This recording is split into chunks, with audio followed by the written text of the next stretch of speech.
ব্যক্তিগতভাবে আপনার বিশ্বের চরমনাই বা শায়কের চরমনাই তাদেরকে আপনার কেমন লাগে বা তাদের আপনার মতামত যদি জানাতেন। আমি আসলে আমার জায়গা থেকে আগে শুধু কখনো সামনাসামনি দেখা হয়নি, অভ্যুত্থানের আগে নাম শোনা বা ছবিতে দেখা এরকম ছিল। কিন্তু আন্দোলন চলাকালে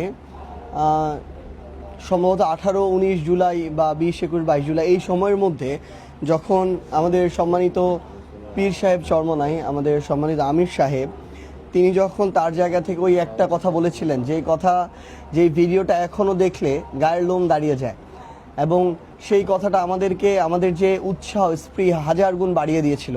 তিনি যখন চিৎকার করে প্রকম্পিত করে তার ওই কথাটি বলেছিলেন যে, আরে ওই নরপিশাচ, তোরা আমার সন্তানদের বুকে গুলি চালালি কেন?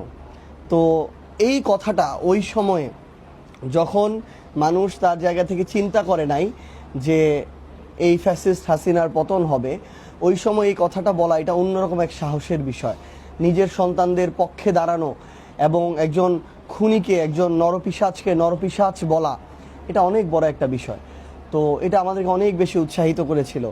এবং আমার মনে আছে যে আমাদের সম্মানিত নায়েবে আমির, তিনি তার জায়গা থেকে ওই অগাস্টের সম্ভবত 4 তারিখের দিকে তিনি ঘোষণা দিয়েছিলেন, যখন মানুষ তাদের জায়গা থেকে বলছিল এক দফার কথা, মানুষ তাদের জায়গা থেকে বিভিন্নভাবে বলছিল যে সংসদ ভবনে যেতে হবে, গণভবনে যেতে হবে, কিন্তু রাজনৈতিক দলের শীর্ষ নেতৃত্ব হিসাবে কেউ কিন্তু এটা ঘোষণা দিতে পারে নাই।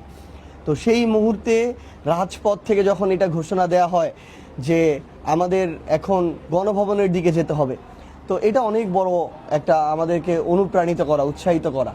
তো সেই কৃতজ্ঞতাবোধ, দায়িত্ববোধ সেটা সবসময় থাকবে। সেই পছন্দের জায়গা থেকে আমি মনে করি যে আমাদের রাজনৈতিক দল আলাদা হতে পারে, মত আলাদা হতে পারে, কিন্তু দিন শেষে এরকম দেশের প্রয়োজনে, মানুষের প্রয়োজনে, উম্মার প্রয়োজনে এই মানুষগুলো যত মনেই কষ্ট থাকুক না কেন, এই মানুষগুলো আমাদের সাথে রাস্তায় নেমে আসবে। তো সেই জায়গা থেকে আজকে এখানে আসা, এবং ইনশাআল্লাহ এটা আমরা মনে করছি যে এটা শুধু পলিটিক্যাল জায়গা থেকে না, বরং একটা আত্মিক সম্পর্কের জায়গা থেকে এটা সব সময় থাকবে ইনশাআল্লাহ।